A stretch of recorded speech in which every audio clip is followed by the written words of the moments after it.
Qatar es sin duda un país que no nos vamos a olvidar fácilmente y que cada vez que los mencionamos nos recuerda a la Copa del Mundo obtenida por Argentina en el Mundial de Fútbol. Sin embargo, desde Fundación Libremente venimos a traerle otra mirada a lo que es Qatar en cuanto a su cultura, sociedad, economía, seguridad y otras cuestiones que vamos a estar hablando aquí con Nicolás Zabal, que es un periodista nicoleño que estuvo haciendo cobertura durante el mes que duró el Mundial. Así que bueno, Nicolás, muchas gracias por estar acá. No, primero buenas tardes y bueno, un placer estar con ustedes para compartir esta linda charla de una linda experiencia que lo hablábamos recién en la previa.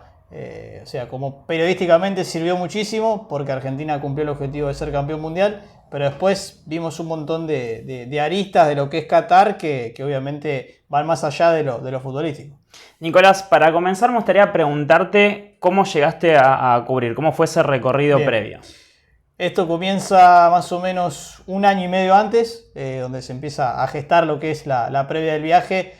Tiraron sobre la mesa la posibilidad de viajar al Mundial, lo veíamos al principio muy lejano en el sentido de, bueno, lo económico sobre todo, y toda la logística que había que hacer. Así que bueno, Radio Libertad, que es la radio en la que yo trabajo a la mañana con el señor Roberto Carnevale, que es el mentor de todo esto, bueno, empezó a organizar todo el tema del viaje, se fusiona con el Diario El Norte y con Radio U. Bueno, elige a mi compañero que es Ezequiel Guisone, bueno, y ahí empezamos a organizar toda la logística del viaje, con la empresa de viajes para que te organice toda la logística de los pasajes.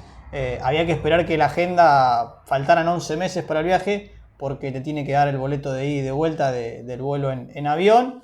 Sacar el boleto de avión, bueno, después el tema de los peajes, que había que hacer una logística también bastante importante con una inmobiliaria del exterior que tenía que contratar para poder ingresar a Qatar. Vos tenías que tener una tarjeta especial aprobada que era la Haya Card, con hospedaje confirmado y un montón de requisitos para poder entrar al país, así que hubo que gestionar eso también. Así que más o menos un año y medio antes empezó a gestar esto del viaje. Era todo muy lejano, pero bueno, después empezó a tomar forma de a poco. Bien, adentrándonos ya de lleno con lo que tiene que ver, digamos, esta entrevista.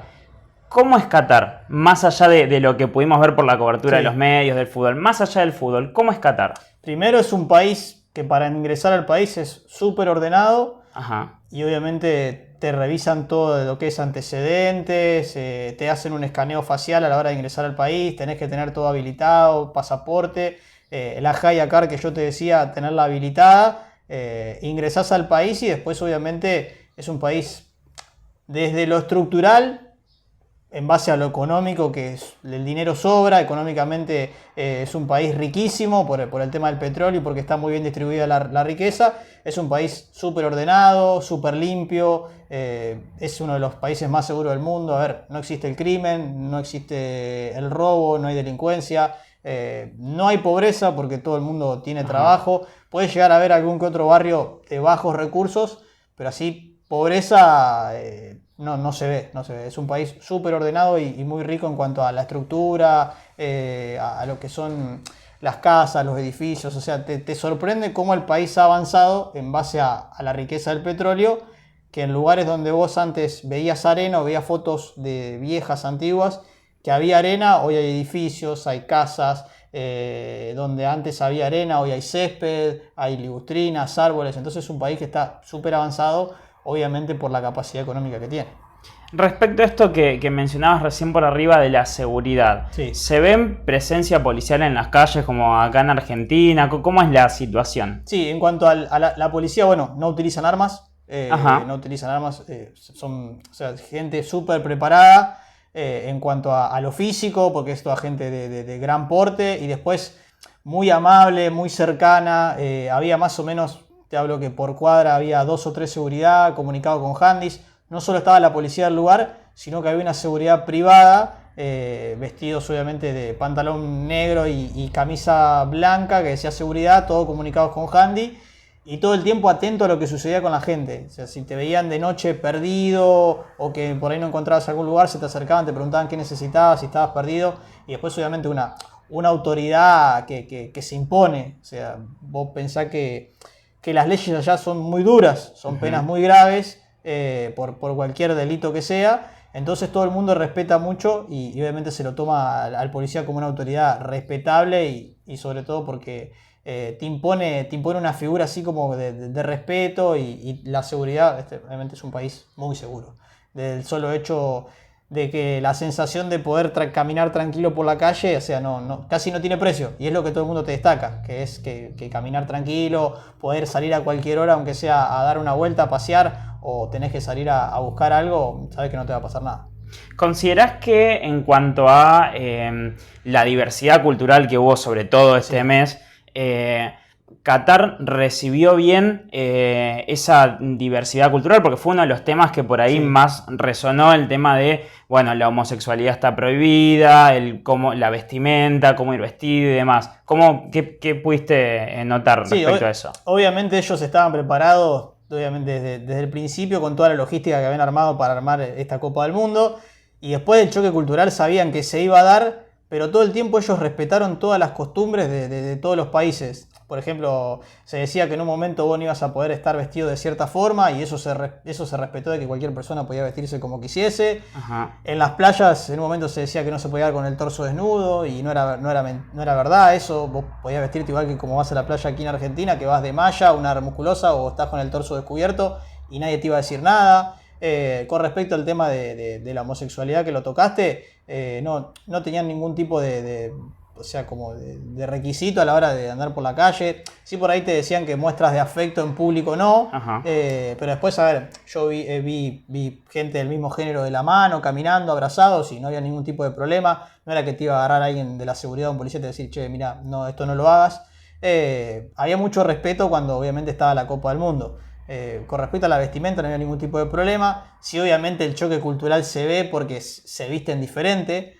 Más allá de que los cataríes se pueden vestir con la misma ropa que nosotros, una remera, un pantalón, ellos por su cultura utilizan esa vestimenta propia de ellos, el famoso vestido blanco los hombres y las mujeres color negro, que el color es algo cultural, no es que está impuesto y es obligatorio de que el hombre usa blanco y la mujer negro, sino que es algo cultural que se ha dado con el paso de los años.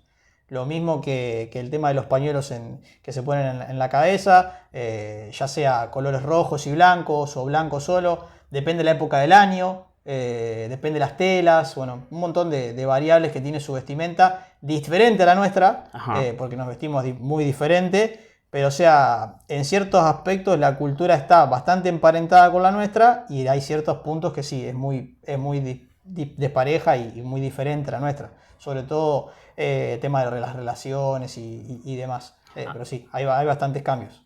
Bien, vos recién detrás de cámara estábamos conversando que estuviste alojado en Doha. Sí. Doha, la capital de Qatar, alberga el 90% de la población total del país.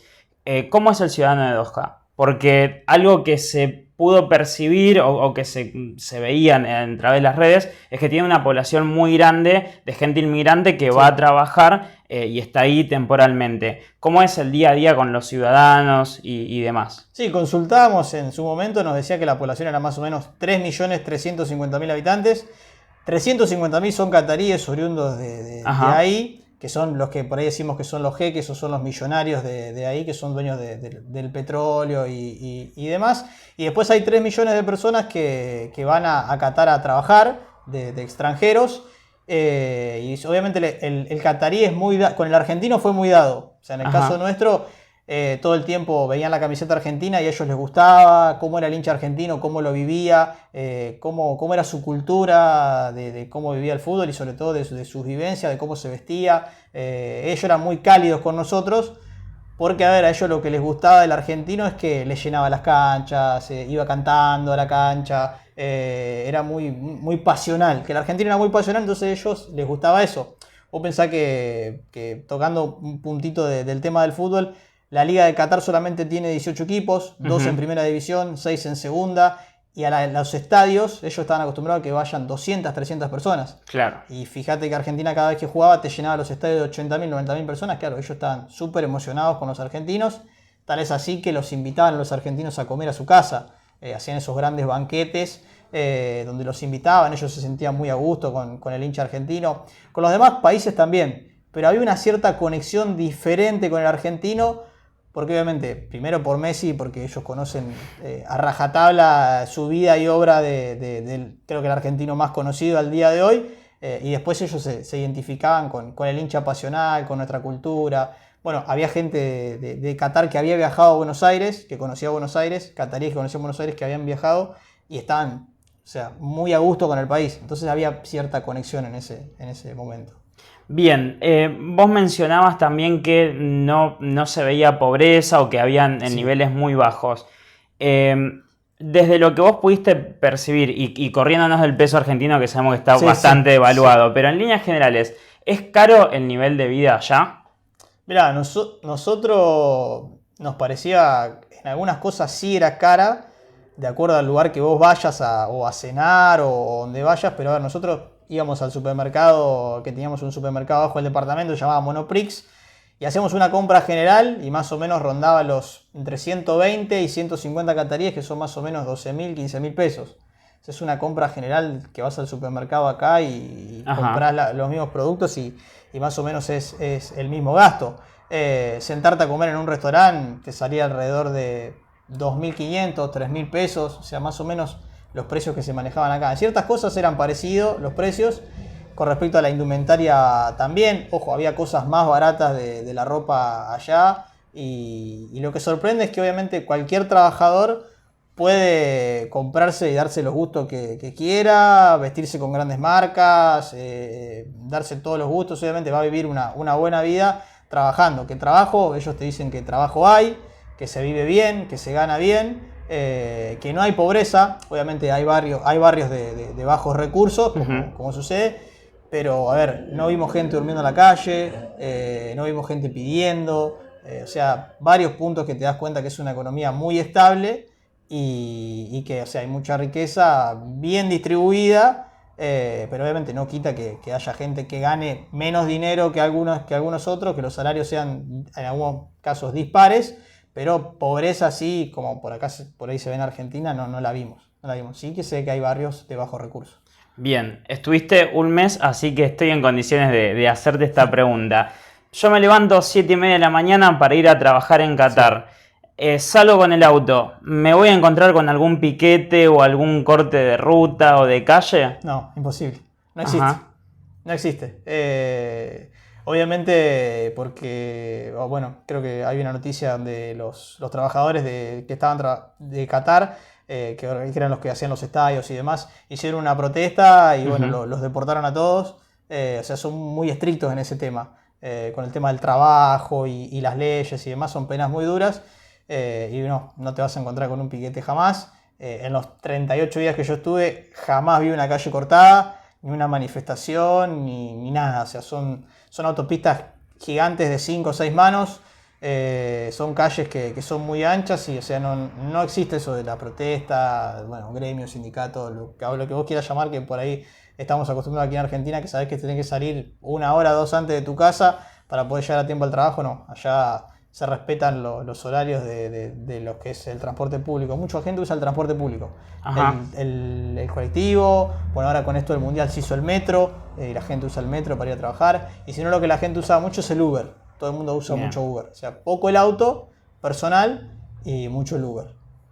Bien, ¿y pudiste subirte a algún transporte público? Sí. Nosotros nos manejábamos siempre en colectivo, en metro, a veces en Uber y muy pocas veces en auto. ¿Y respecto a la calidad del servicio público? Es impecable, es increíble.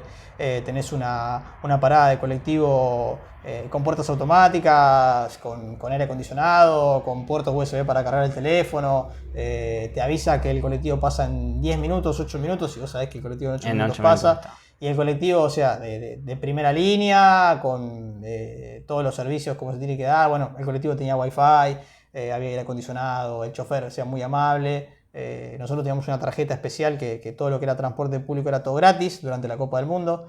Ese también era otro punto destacable, que vos te ahorrabas todo el gasto de lo que era el transporte público. A ver, porque vos viajabas todo el tiempo o en colectivo o en metro.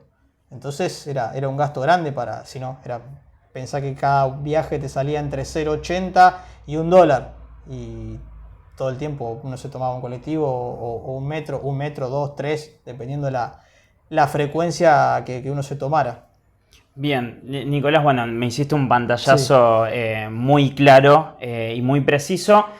Para ir cerrando, me gustaría preguntarte cómo fue el tema de los estadios. ¿Con qué te encontraste cuando ingresaste a los estadios? Sí, primero obviamente con una logística muy bien armada a la hora de la llegada al estadio y de la salida del estadio. Recordemos que había estadio de 90.000 personas y es toda una logística tener que primero hacer ingresar a 90.000 personas a un estadio y después a la salida hacerlo salir. Yo te hablo de que ellos utilizaban un sistema de vallas que lo hacían tipo laberinto, entonces vos todo el tiempo ibas caminando y cuando llegabas a tomarte el metro pasaba, te subías y salías, tanto como para ir a la cancha como para volver. Entonces vos todo el tiempo estabas en movimiento en ese laberinto que ellos iban haciendo de vallas.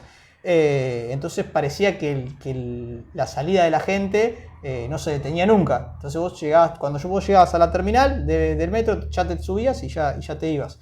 Pero después la organización de los estadios también para entrar a la cancha era con el sistema de vallas, con la entrada en la mano, con la tarjetita de la Haya Card física o en el teléfono, y vos ingresabas al estadio, y obviamente con tu entrada en la mano, sabiendo que no te iba a pasar nada, que nadie te iba a robar la entrada ni nada, porque todo el tiempo había muchísima seguridad alrededor del estadio, todo muy bien organizado, y entrabas y todo el tiempo obviamente pasabas 2 o 3 controles, eso también había mucho control en el estadio para entrar. Si no tenías entrada no ibas a entrar, no ibas a saltar jamás un molinete porque obviamente ibas preso enseguida.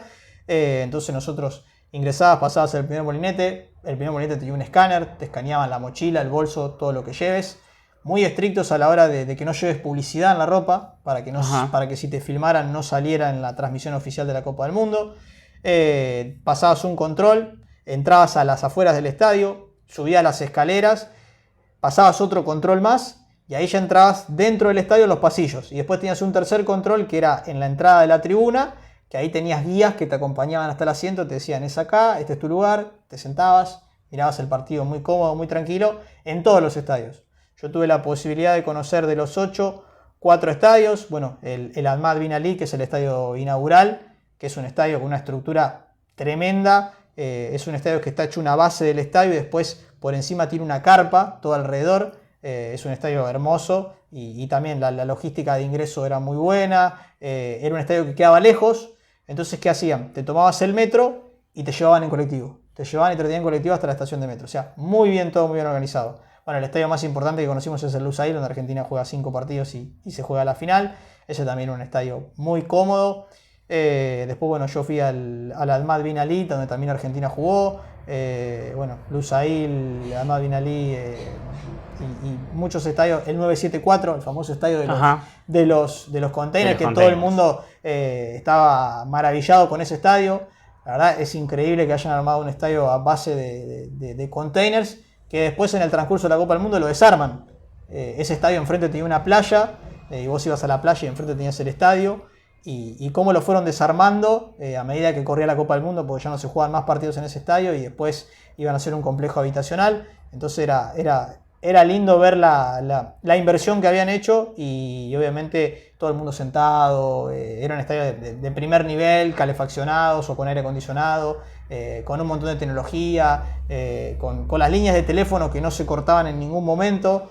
Vos pensás que nosotros por ahí salíamos al aire en la radio o vía Zoom en vivo, desde adentro del estadio, desde abajo del metro. O sea, Siempre el 4G era un país que activado. estaba súper preparado para la cobertura periodística. O sea, que sabías que vos en ningún momento te ibas a quedar sin conexión y estando al aire no ibas a poder salir o no te ibas a poder conectar. Y solamente con los datos móviles, sin conectarse a una red Wi-Fi y nada. O sea, era un país tecnológicamente muy avanzado, estructuralmente muy avanzado y en cuanto a seguridad también muy avanzado. Y en tema cultural y educacional también muy avanzado. Bien, Nicolás, ya lo último, ahora sí para cerrar, me gustaría que hagas una reflexión final y qué crees que nos falta para apuntar a ese tipo de país. Primero creo que la base principal de todo es el tema cultural y de educación, que creo que es la base principal de todo país para poder empezar a crecer. Una buena educación y después obviamente una cultura del trabajo que creo que hoy en día se perdió un poco y que en todos los países todo el mundo la adopta y la tiene. de trabajar para progresar, esa cultura del trabajo y del progreso que por ahí hoy no se ve tanto acá en este país.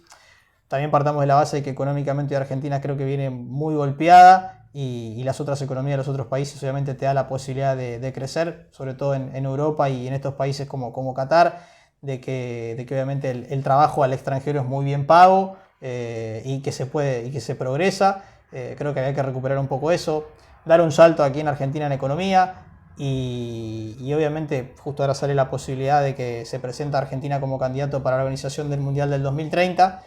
Con el objetivo de que se cumplen 100 años de la Copa del Mundo que se hizo en Uruguay en 1930, sale campeón Uruguay ganándole la final a Argentina, y ese también es un motivo que creo que va a ser el objetivo apuntar, de que por eso se fusionan Argentina, Uruguay, Chile y Paraguay, con el objetivo de que la Copa del 2030 se haga acá por el centenario. Y eso también sería un puntapié inicial para que Argentina estructuralmente empiece a crecer un poco en base a la Copa del Mundo, ya que vamos a recibir gente de todos los países. Pero bueno, creo que Argentina, o sea, a ver, lo que por ahí vos ves de nuestro país es que vos decís, tiene todo, es un país riquísimo en recursos, en territorio, y por qué no podemos apuntar a una economía o a un país tan ordenado como Qatar.